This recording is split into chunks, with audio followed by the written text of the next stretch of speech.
Donc on peut prendre comme point de départ une citation que j'ai retrouvée en préparant l'atelier, qui résume, je pense, assez bien la situation et les enjeux, qui est de Pierre Bourdieu. Ça fait toujours bien de commencer par Pierre Bourdieu.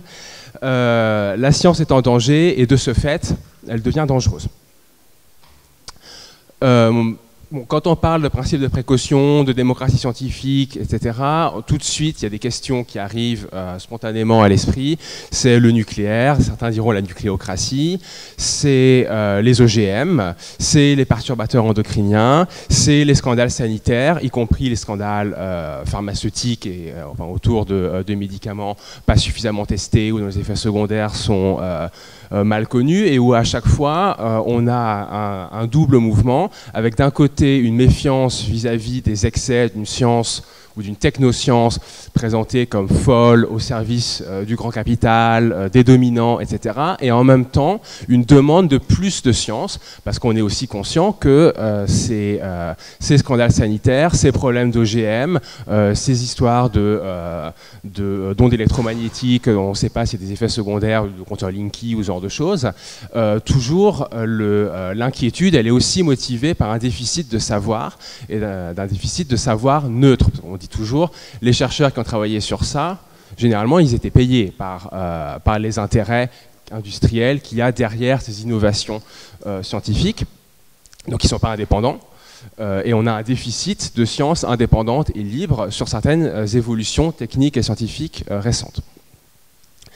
Et ce double mouvement, il est assez bien, donc trop de science ou une science qui fait peur et en même temps un déficit de science indépendante, il est assez bien résumé par cette citation de Bourdieu qui vient à la fin d'un développement qui résume, je pense, assez bien le problème. Donc je vais lire. L'autonomie que la science avait conquise peu à peu contre les pouvoirs religieux, politiques ou même économiques, partiellement au moins contre les bureaucraties d'État qui assurait les conditions minimales de son indépendance, cette autonomie, aujourd'hui, elle est très affaiblie. Les mécanismes sociaux qui se sont mis en place au fur et à mesure qu'elle s'affirmait, par exemple une logique de concurrence entre les pairs, entre les scientifiques, risquent de se trouver mis au service de fins imposées du dehors, les fins économiques, les fins politiques, les fins industrielles, par exemple. La soumission aux intérêts économiques et aux séductions médiatiques menace donc de se conjuguer avec les critiques externes et les dénigrements internes, d'où une crise de la science qui est due en grande partie à cette espèce d'asservissement ou à cette perception d'un asservissement des intérêts extérieurs. Ouais. Le bouquin s'appelle Sciences de la science et réflexivité. Il est paru en 2001. Je crois que c'est le dernier bouquin paru de son vivant. Son dernier cours au Collège de France, en fait. Donc, dans une première partie, je vais montrer en quoi la science est en danger et quelles conséquences ça a pour nous, en insistant sur 3 points. Le mélange des genres systématique et intrinsèque entre la recherche scientifique et la valorisation capitalistique et industrielle faite de cette recherche. Ensuite, l'obsession du transfert, qui est vraiment au cœur des politiques scientifiques développées ces dernières années. Et on terminera par le budget, puisque le moment où on peut voir ce qui relève simplement du discours et ce qui relève des vraies priorités politiques, c'est quand même quand il faut sortir l'argent. Donc, s'agissant du mélange des genres, on en a une perception quand même spontanée assez répandue, hein, mais qui est vérifiée dans les structures, avec par exemple dans les universités, dans les organismes de recherche, dans les fondations de finance et les organismes de financement de la recherche, une présence statutaire de lobbies industriels et économiques. Vous avez une représentation des milieux socio-économiques, du patronat, hein, dans les conseils d'administration de certaines universités. Des grandes écoles, c'est encore pire, le conseil d'administration et le conseil de surveillance de Polytechnique, c'est le CAC 40. C'est des anciens de Polytechnique passés dans le CAC 40. Bon.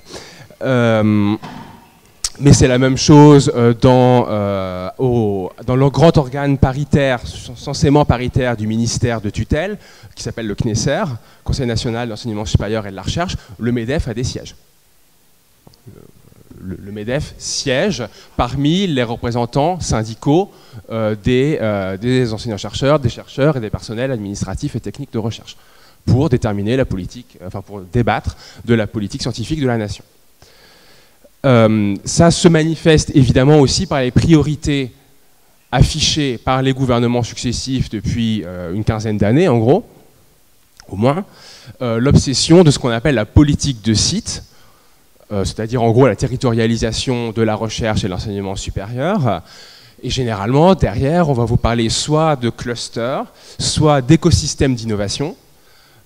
Donc vous avez au passage des petits échantillons de la novlangue qui sévit dans ce genre de domaine. Et en gros, ça veut dire quoi? Ça veut dire qu'on va construire des grands ensembles qui associent des organismes de recherche, des établissements d'enseignement supérieur, des multinationales, des grandes boîtes privées,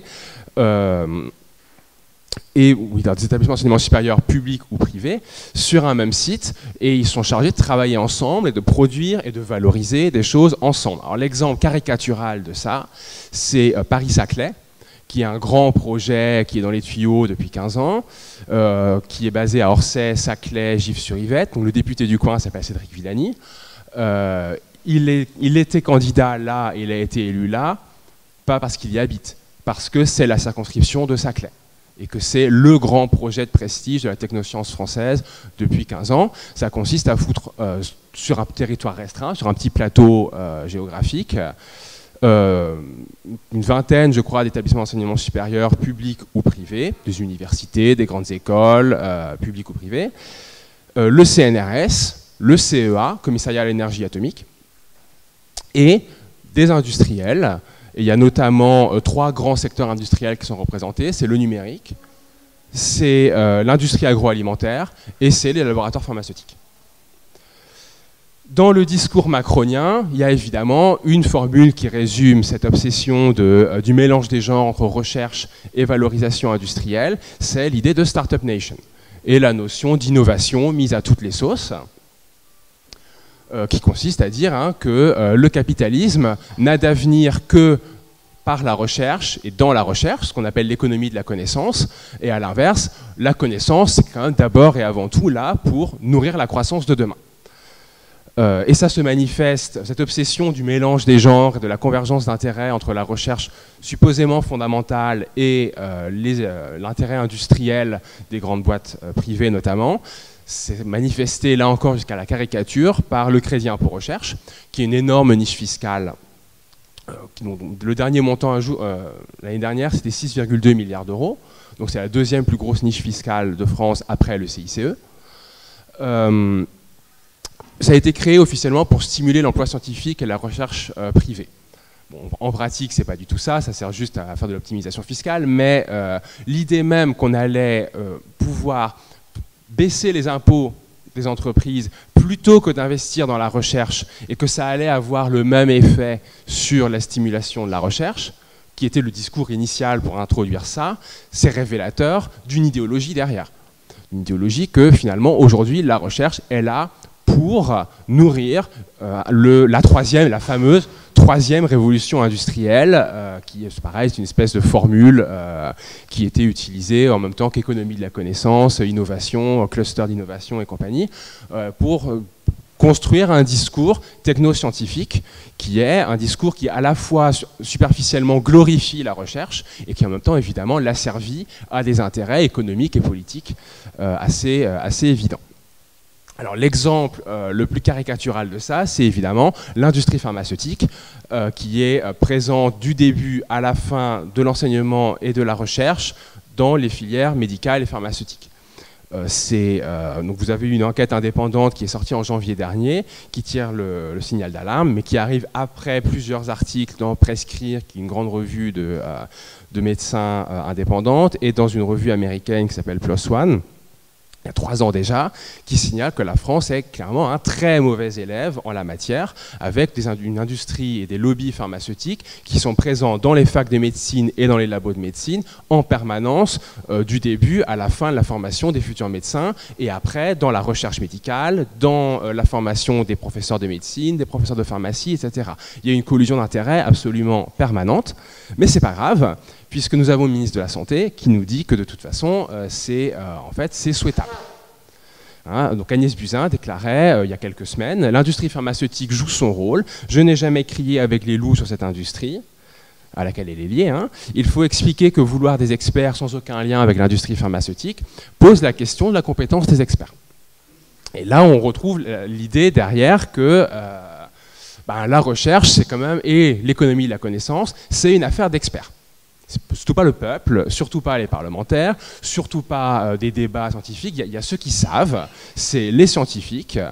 Mais en fait, les scientifiques sont là comme auxiliaires de la prise de décision par les dominants, et notamment par les dominants administratifs. Hein, là, c'est la question des contrôles aussi, des contrôles sanitaires sur les autorisations d'émission des médicaments, par exemple, et aussi simultanément dans les labos. Donc vous avez les mêmes gens à tous les étages de la chaîne qui sont priés d'évaluer leurs propres travaux, les travaux de leurs copains ou les travaux des gens qui les payent. Donc bon, là c'est la caricature, mais en fait c'est l'expression de quelque chose qui est vraiment structurel, qui est l'injonction au transfert et à l'innovation. La science c'est quoi? La recherche c'est quoi? C'est ce qui est transférable vers les milieux économiques, ça on y pense tout de suite, mais aussi vers les milieux politiques. C'est maintenant inscrit officiellement dans la loi comme un objectif de la recherche scientifique en France, et c'est Geneviève Fioraso, sous le gouvernement Hollande-Ayrault, qui a fait inscrire ça dans la loi. Même Pécresse, Sarkozy et compagnie n'ont pas mis le transfert de technologie dans les objectifs de la recherche nationale française dans les textes. La gauche l'a fait.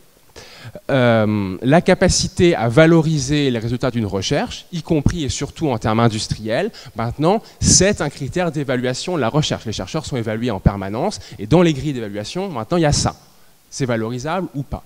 La recherche est de plus en plus financée par contrat, par appel à projet. C'est pareil. Si votre réponse à un appel d'offres ne mentionne pas une possibilité d'innovation ou de transfert, vous êtes mal pour avoir votre argent.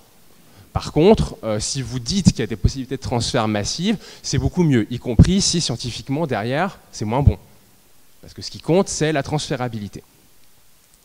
Donc c'est là vraiment l'histoire de la Startup Nation, quoi, hein, et qui, dans le programme de Macron, se manifeste par une proposition très concrète, mais qui en fait était déjà dans l'agenda du gouvernement précédent et du secrétaire d'État précédent qui s'appelait Thierry Mandon, à savoir encourager les chercheurs à créer leur start-up pour s'en mettre plein les fouilles eux-mêmes en exploitant industriellement les résultats de leur recherche.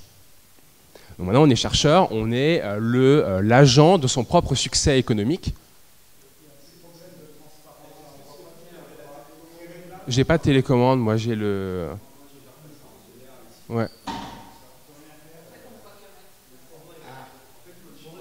Ah. Là c'est mieux là? Ouais, là on le voit en entier, là on voit la diapo.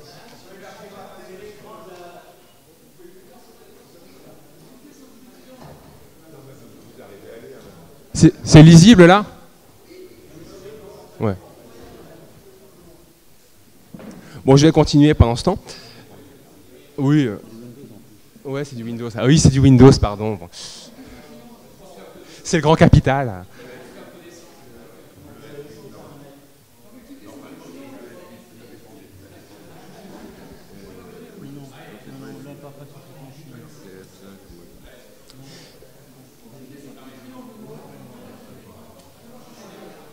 Le petit triangle noir.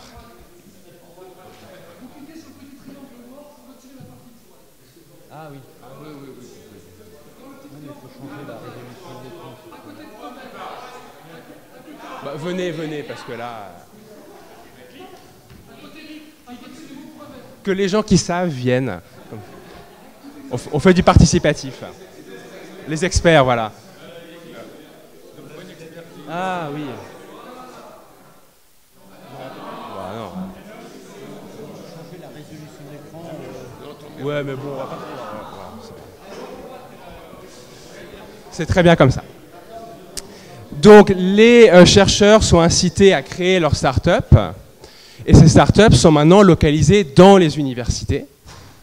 Commence. Mais non, si on fait un zoom, ça ressort. Et les universités créent maintenant des marques, j'ai vu, créent des marques. Donc je viens d'apprendre hier, je suis de Bordeaux, que l'université de Bordeaux vient de créer une marque qui s'appelle The Hub. qui est la marque unique de valorisation industrielle des résultats à l'Université de Bordeaux. Et maintenant, concrètement, le laboratoire de neurosciences est labellisé Hub. Donc c'est même pas seulement la marque d'exploitation des produits, il y a des laboratoires qui appartiennent à cette marque maintenant. Ouais.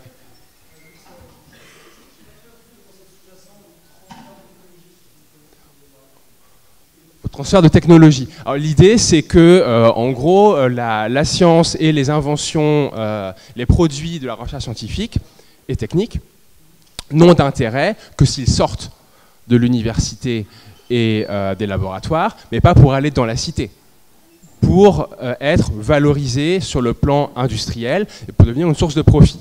C'est un transfert, techniquement, ça pourrait être la démocratisation, hein, mais évidemment, c'est pas ça qu'il s'agit. Je peux juste préciser, c'est exactement ce que tu dis, ce que vous dites, c'est utiliser la recherche universitaire, enfin la recherche scientifique publique, comme service de recherche pour l'industrie. C'est-à-dire qu'il appartiendra aux chercheurs de produire une connaissance, mais ils devront d'abord passer par le filtre de cette espèce de start-up qui va leur dire « ça tu publies » ou « ça j'en fais un brevet ». Voilà. Oui. Est-ce qu'on peut dire que ça permet aux entreprises privées de supprimer leur secteur recherche et développement? Officiellement, pas du tout, mais en pratique, oui, bien sûr. C'est une stratégie d'externalisation des services de R&D privés dans les universités et les laboratoires de recherche. Ouais.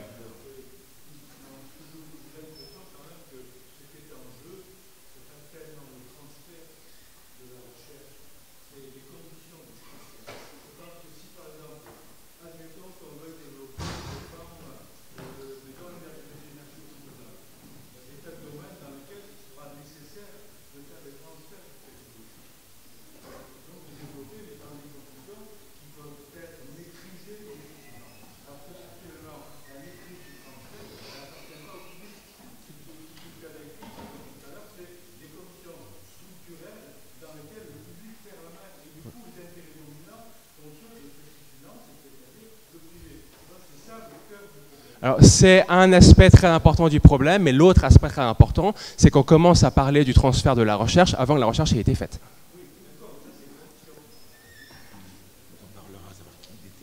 Oui, de toute façon, on a prévu de revenir sur qui va déterminer la recherche, qui la détermine actuellement et qui doit la déterminer. Mais oui, il y a...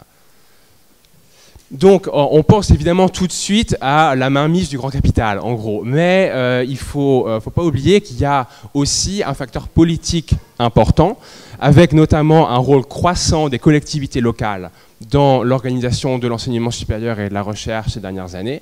Et vous avez les petits obros locaux, en gros, hein, qui ont des sièges aussi dans les instances locales. Le projet Saclay a été copiloté par le Conseil général de l'Essonne, hein. Ils sont à la manette conjointement avec le secteur privé qui, à certains égards, n'en demande pas tant, depuis le départ. Et ça se manifeste très concrètement par le fait que dans toutes les régions, tous les conseils régionaux et dans toutes les grandes métropoles, vous avez des vice-présidents en charge de l'enseignement supérieur et de la recherche qui, très souvent, cumulent avec la casquette de PDG du technopôle local. Donc le technopôle, c'est le cluster innovant, machin, c'est donc l'instance, le hub qui va être chargé d'exploiter les résultats de la recherche en lien avec les boîtes privées autour, les startups qui essaiment autour des laboratoires de recherche et des universités. Donc généralement, il y a des sociétés d'économie mixte qui pilotent ces choses-là, et très souvent, le président, c'est un élu local. Et c'est le vice-président à l'enseignement supérieur et à la recherche de la région ou de la métropole. Un exemple, le Technopôle Brest-Iroise a comme président, comme PDG, le vice-président ESR, enseignement supérieur recherche de la région Bretagne, qui est simultanément vice-président économie maritime de l'agglomération de Brest. Autre exemple très connu, Geneviève Fioraso, ministre de l'enseignement supérieur et de la recherche sous Hollande, était par ailleurs élu local élu local de l'Isère et patronne de la société d'économie mixte qui gérait le technopôle de Grenoble. Et donc, vous avez aussi un rôle majeur du coup des schémas régionaux d'enseignement supérieur, de recherche et d'innovation, confère aussi le libellé du ministère, hein, qu'il n'y a plus de ministère de l'enseignement supérieur et de la recherche en France. Il y a un ministère de l'enseignement supérieur, de la recherche et de l'innovation. Et donc le but, c'est de faire, donc j'étais à la présentation du nouveau SRESRI de Nouvelle-Aquitaine il y a quelques mois, toutes les 2 phrases, il y avait cluster innovant et écosystème d'innovation. La recherche et l'enseignement supérieur, c'est là pour ça, et les subsides régionaux vont pour ça, pas pour le reste. Ouais.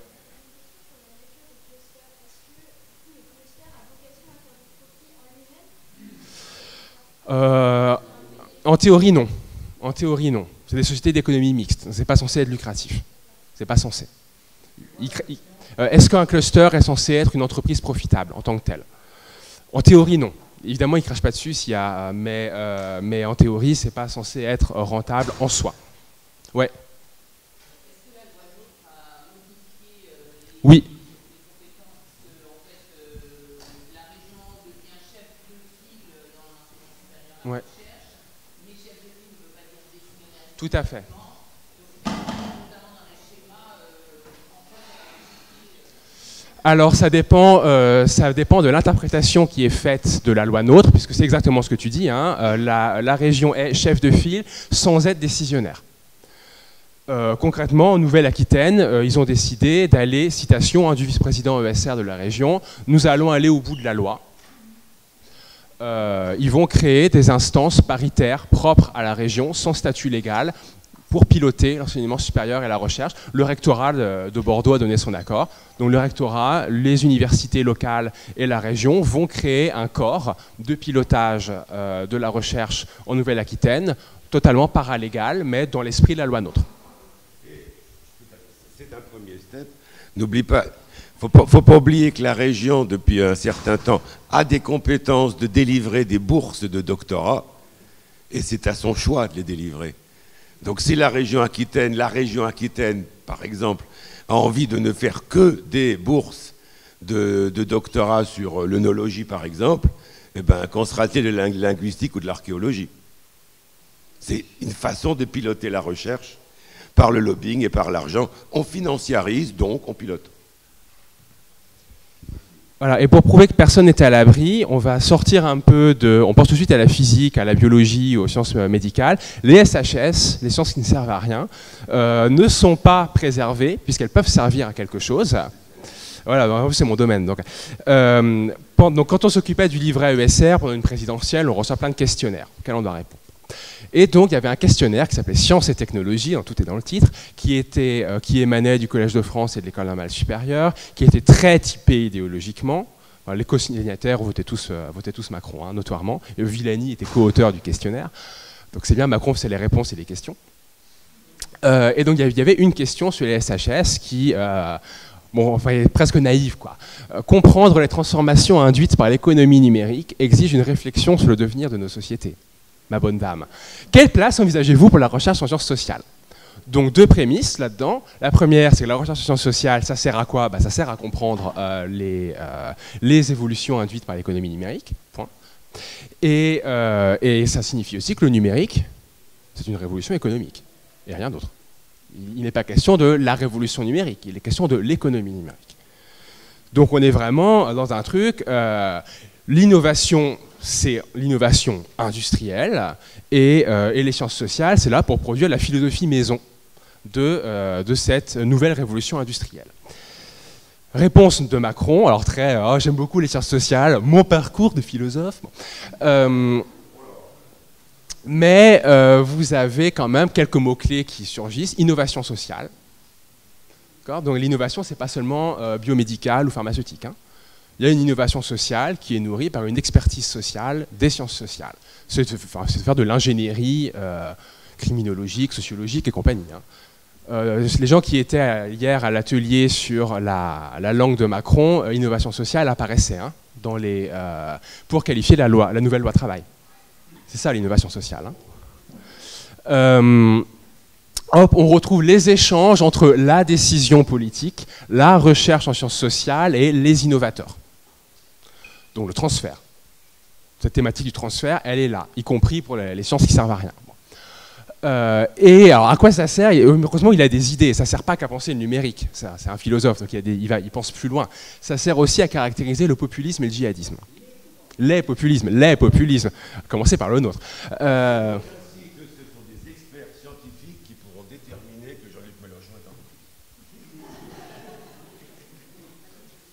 Ça ne sort pas de nulle part, puisqu'il y a un peu moins de 2 ans, 5 jours après les attentats du 13 novembre, Alain Fuchs, PDG du CNRS, le CNRS a un PDG, lançait un appel à projet.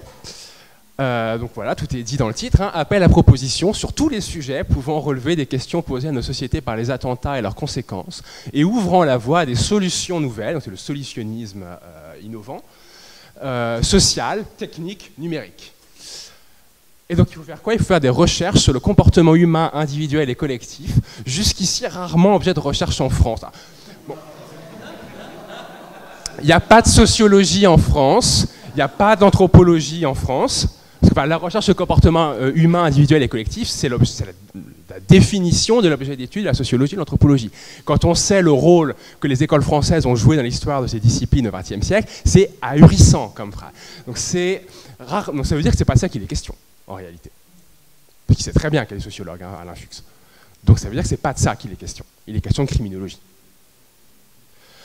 Rarement objet de recherche en France, et pourtant élément essentiel pour l'analyse et la prévention des violences. Ingénierie sociale. Ainsi que sur les processus et trajectoires de radicalisation, donc c'est pas du tout orienté. Hein. Ça se termine par le couplet habituel, un transfert des travaux existants vers le monde de la décision publique. Donc là, évidemment, c'est pas économiquement valorisable, mais c'est valorisable par le pouvoir.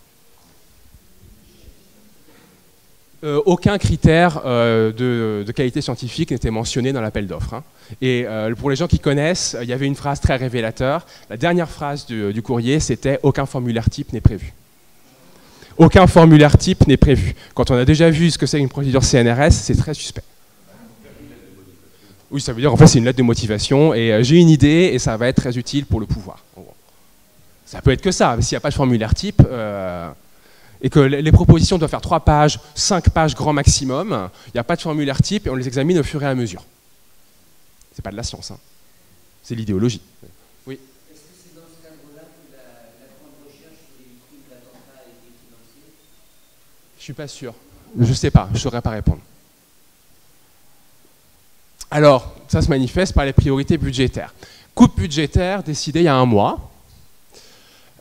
Donc là, je vous ai mis le récapitulatif à partir du journal officiel du 21 juillet, donc le lendemain du Conseil des ministres qui a adopté les coupes. 331 millions d'euros en moins pour ce qu'on appelle la MIRES, Mission interministérielle recherche d'enseignement supérieur, qui est le grand budget de la recherche en France, en gros. 140 millions d'euros en moins pour les formations supérieures, dont 46 millions d'euros pour la vie étudiante. Vie étudiante, c'est les CROUS, les bourses, ce genre de choses. C'est proportionnellement à ce que ça représente dans le budget total, c'est le poste le plus frappé, la condition étudiante. C'est avant l'affaire des APL. Hein. Donc 140 millions d'euros en moins. 33 millions d'euros en moins pour les organismes de recherche. Alors, la recherche économique et industrielle est frappée assez durement aussi, il faut reconnaître, 57 millions d'euros. Mais ce qui saute aux yeux, c'est 77,5 millions d'euros en moins pour le domaine spécifique de la recherche agricole, énergétique, environnementale. Voilà. Donc les priorités sont quand même assez claires. Hein. Pendant ce temps, on ne touche pas au montant du crédit impôt recherche. Ben voilà, la recherche en écologie, merde, hein, on ne peut quand même pas financer ça. Hein. Voilà, il y a le principe de précaution de la Constitution, on est sauvé. Ouais. Alors, crédit impôt recherche, c'est en gros une entreprise a le droit de faire défalquer, je ne sais plus quelle proportion, je crois que c'est 25% de ses dépenses de recherche et développement, plus. Ça peut aller jusqu'à 40% de ses dépenses de recherche et développement de sa feuille d'impôt. Parce que c'est une contribution à la recherche française. Je peux juste te dire, il y a eu des études de fait. C'est un problème qui n'est que fiscal. Et donc tout le monde sait que les entreprises trichent. On a des exemples d'une entreprise qui a fait construire dans le sud de la France, une entreprise pharmaceutique, mais ça c'est pas grave, fait construire un immeuble, un nouveau bâtiment qui est vide, sur ces crédits d'impôt recherche, en disant on va faire un laboratoire. Et malheureusement, le fisc ne peut rien vérifier en dessous de 100 000 € de crédit d'impôt recherche parce qu'ils n'ont pas assez d'inspecteurs. Mais on a des exemples de photocopiage de publications scientifiques où on change le nom et on met le nom de l'entreprise à la place. Enfin, c'est un scandale permanent. Voilà. Il y a eu un rapport sénatorial censuré par le Sénat qui a été fait par une sénatrice communiste qui s'appelle Brigitte Gontier-Morin. Il y a eu des enquêtes syndicales, il y a eu une enquête de la Cour des comptes. Ces gens-là sont d'accord. La Cour des comptes, le PCF et les syndicats d'accord pour dire que ces 6 milliards d'euros foutus par la fenêtre, c'est quand même lourdement significatif. Thierry Mandon, en janvier dernier, a dit à la télé, hein, c'était sur France Inter, mais c'est des émissions de France Inter filmées là. Oui, alors la première fois que je suis arrivé à l'Assemblée nationale, le crédit impôt recherche, c'était 3 milliards. Maintenant, je m'en vais, j'abandonne la politique. C'est 6 milliards d'euros. Il faut bien reconnaître que l'effet a été nul. C'est le ministre qui dit ça. Hein, qu'on a doublé le crédit en 6 ans pour un effet nul. Avec une justification parfaitement officielle, c'est que ce crédit d'impôt recherche pourrait permettre à des entreprises étrangères de venir s'implanter en France. Autrement dit, on leur dit venez blanchir du pognon chez nous, vous passez par les impôts recherche. Ouais.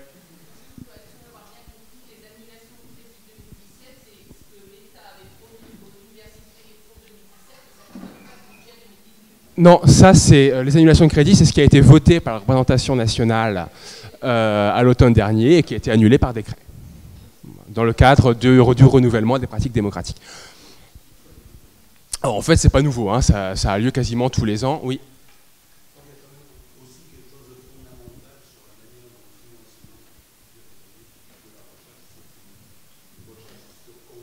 Tout à fait, c'était le point suivant. Voilà. Par qui, voilà. Donc, parce que cette baisse des crédits permanents accordés à la recherche s'accompagne proportionnellement, en tout cas, d'une hausse de la part des crédits dits sur projet, notamment avec l'Agence nationale de la recherche, où en gros, si vous n'avez pas assez d'argent pour faire fonctionner vos labos, vous avez donc besoin de déposer des dossiers pour pouvoir travailler. Et là, c'est l'histoire de, il vaut mieux marquer transfert, innovation, blabla dans votre dossier pour avoir des crédits, sinon vous ne pouvez pas bosser. Ouais. Après, non. Je peux vous raconter l'histoire, elle est simple. Hein. Je suis physicien de sciences dures, et aujourd'hui, même notre physique qui se fait au CERN, etc., on doit passer par l'ANR. Je fais un projet ANR qui me prend environ 4 mois pour être écrit, coordonnant 5 laboratoires pour faire un projet ANR. Je l'écris sur un canevas de l'ANR, tant de pages, etc., etc. Et résultat des courses, projet jugé trop risqué. Mon con, c'est de la recherche fondamentale, c'est trop risqué. Bon, alors j'étais très malheureux. Heureusement, j'avais une amie qui était plus ou moins maquée avec l'ANR, qui m'a appris la solution. L'année suivante, j'ai repassé 4 mois à faire un dossier, parce que tous les ans, la structure des dossiers doit changer, ce qui vous évite de photocopier le précédent. Il faut de nouveau rebosser, quoi, c'est vachement bien.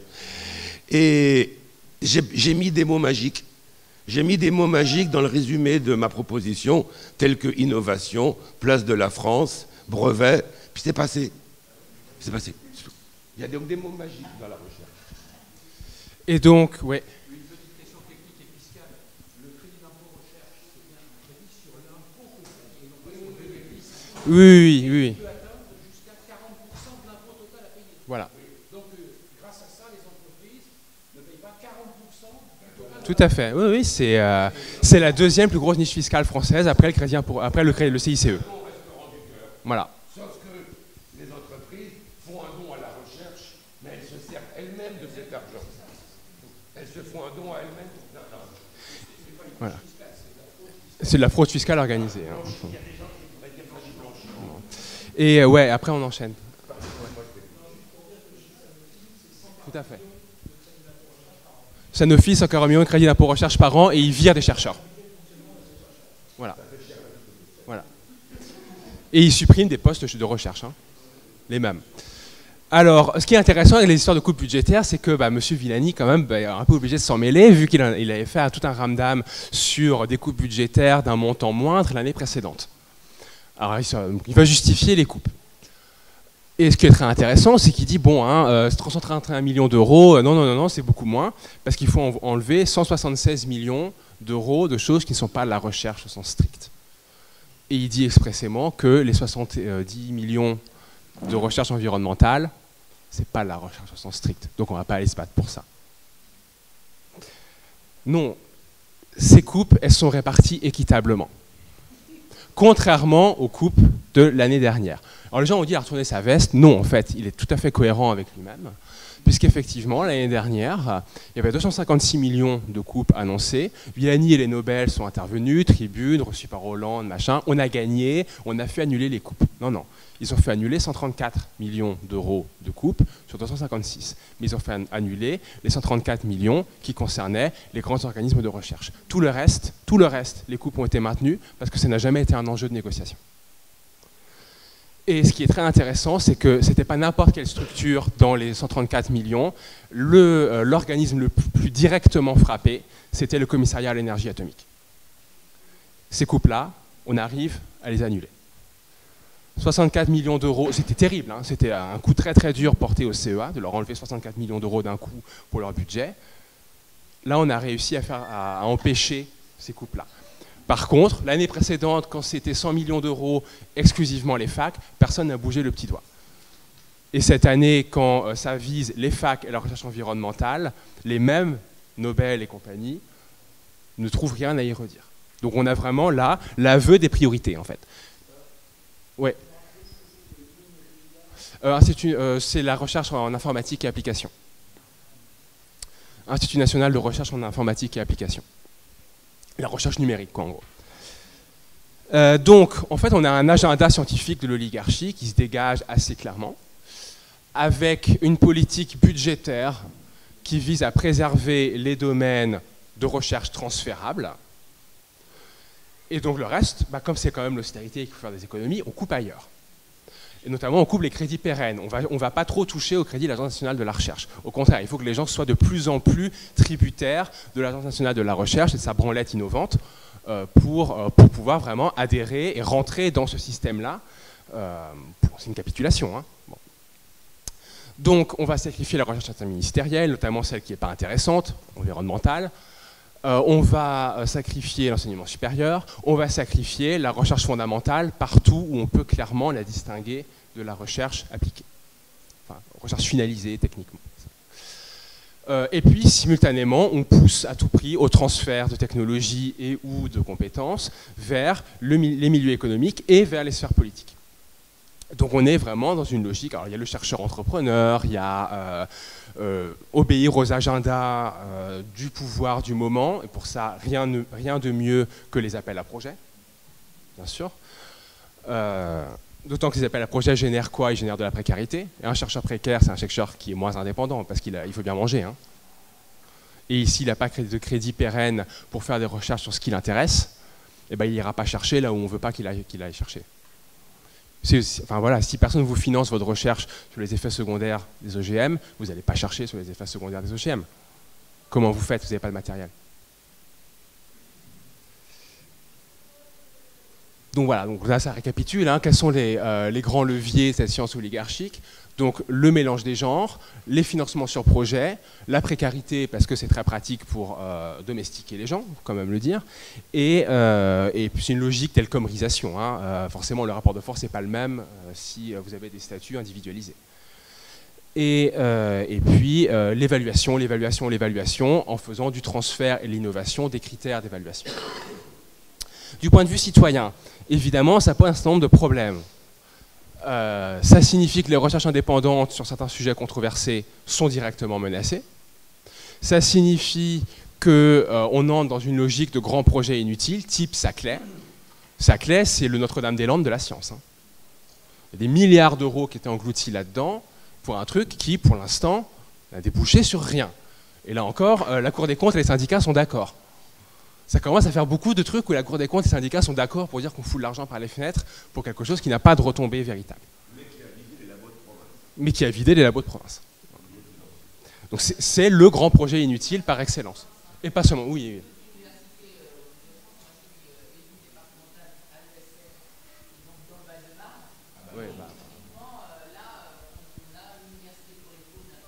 Voilà.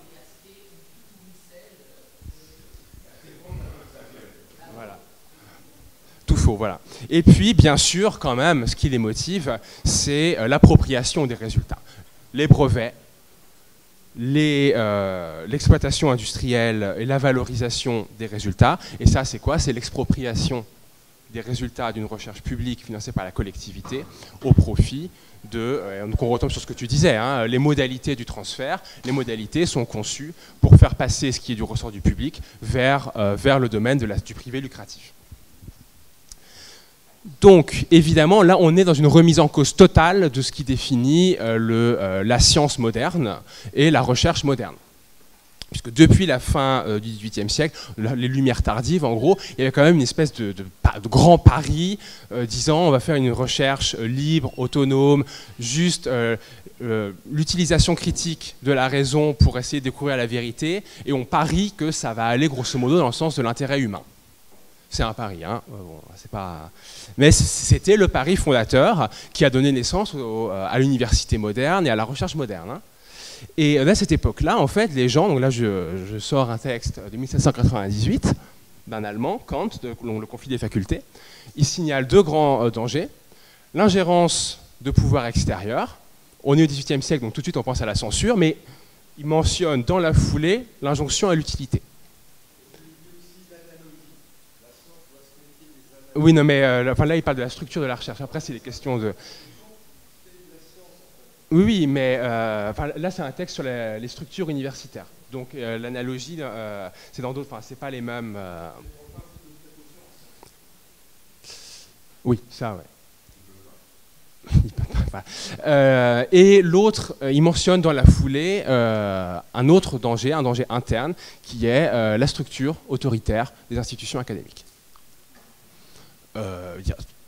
Alain Fuchs, PDG du CNRS, coproducteur de la branlette innovante en sciences humaines et sociales. Ce qui n'est pas forcément... Bah non, le but c'est d'être utile, donc voilà. Donc voilà, le parallèle quand même avec la situation actuelle est assez flagrant. Et donc ça veut dire qu'il y a un premier enjeu pour nous qui est de traiter ces problèmes-là à la racine.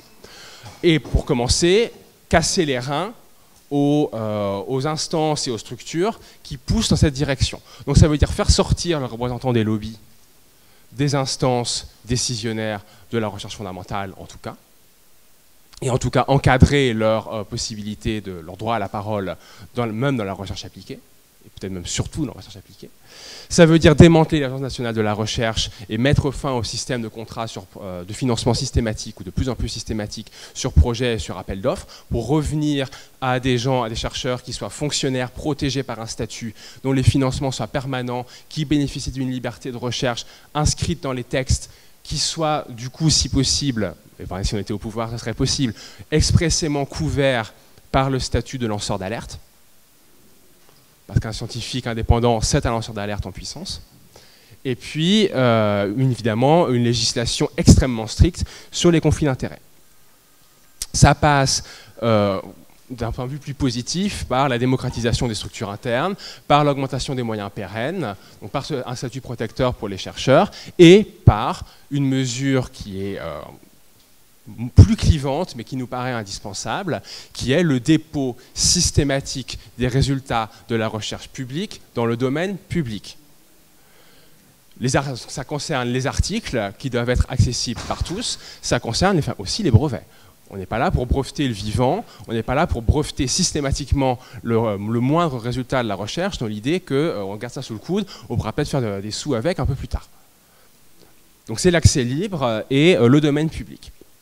Ça, c'est indispensable, parce qu'évidemment, en faisant ça, on casse les reins aux structures économiques de valorisation et de transfert capitalistique des résultats de la connaissance. On permet un transfert qui se fasse sous d'autres modalités. Un transfert démocratique et un transfert qui ne soit pas obsédé par le lucratif. Un transfert qui soit un vrai transfert, pas une expropriation. Bon, mais il y a quand même... Bon, ça, on va sauter, parce que le temps passe... il y a quand même un enjeu derrière qui est qui décide en sciences. Parce qu'on a quand même vu qu'il y avait une coproduction des décisions entre une certaine technocratie scientifique, une certaine caste managériale et le milieu politique. Donc qui décide? Alors, ouais, je termine de toute façon là. Donc ça implique d'aller vers la démocratie scientifique, la vraie démocratie scientifique, en interne, la démocratisation des instances, des laboratoires, des universités, etc. Mais aussi avec les citoyens, et donc un investissement massif dans l'enseignement et l'enseignement supérieur en particulier. Là, donc on proposait aussi, déjà dans l'avenir en commun et dans le livret, la création d'universités populaires dans toutes les universités, des universités populaires qui soient ouvertes à tous et qui associent des chercheurs, des associations, des citoyens, et gratuites bien sûr. Et puis, il y a un enjeu plus général qui est de savoir comment on peut avoir simultanément une recherche fondamentale indépendante, libre, et la garantie d'une veille citoyenne active contre de potentielles dérives du type de celles qui existent. Je veux dire, hein, Bourdieu parlait des séductions médiatiques et des collusions d'intérêts. Déjà dans la citation tout au début, on a vu le rôle de certains chercheurs dans l'affaire. La veille citoyenne est indispensable pour éviter que ce genre de choses se reproduisent. Et donc là, on bascule vers un parallèle possible avec l'éducation culturelle, où vous avez deux grands types d'éducation culturelle. Une éducation culturelle dite patrimoniale à la Malraux. En gros, on va mettre les gens en présence des créations du génie et ils vont admirer. C'est le musée. Et puis une approche éducation populaire où on va faire des choses aux gens, on va les associer, on va essayer de casser les murs. Et il y a une tentative de faire la même chose, une espèce d'éducation populaire en sciences qui est généralement appelée le tiers secteur de la connaissance. C'est un peu la marque qu'on utilise pour ça, qui prend différentes formes. D'une part, les recherches participatives, c'est-à-dire s'appuyer sur les experts du quotidien, entre guillemets. Vous faites une recherche sur... bon, pour l'habitat animal, c'est flagrant, hein, vous faites une recherche sur l'habitat animal, à la campagne, ça peut être bien quand même d'associer les gens qui habitent sur place. A priori, ils savent où ils sont, les piafs. Hein. Bon, peut-être mieux que le chercheur qui arrive, qui ne connaît pas encore l'endroit. Donc ça, c'est trivial, mais on peut essayer de développer ça autant que faire se peut. Vous avez ce qu'on appelle les boutiques des sciences, qui ne sont pas des boutiques, c'est assez mal nommé, mais bon, qui sont des espèces de bureaux ou de permanences où des citoyens des associations peuvent solliciter les services d'universités ou laboratoires de recherche pour des projets d'intérêt général, pour des enquêtes d'intérêt public, pour leur soumettre des projets de recherche participative à coût minimal, enfin juste les frais de dossier, quoi, et si possible moins, parce qu'on mettrait des subventions derrière. Ça se fait aux Pays-Bas, ça se fait en partie en Allemagne, il y a eu des tentatives en France, ça n'a pas été soutenu. Et on a laissé le truc complètement... ben voilà. Et puis la dernière piste, c'est la piste des conventions citoyens-chercheurs, alors qui est plus controversée, mais qui est développée un peu dans le livret Intervention populaire de l'AFI. Qui peut prendre alors deux formes. D'une part, il y a la forme plus institutionnelle, mais là c'est une piste pour la constituante, donc c'est pas à nous de proposer une solution clé en main. Hein. C'est que la chambre haute, qui remplacerait le Sénat, donc, serait une chambre du temps long et de la portée écologique et sociale des lois.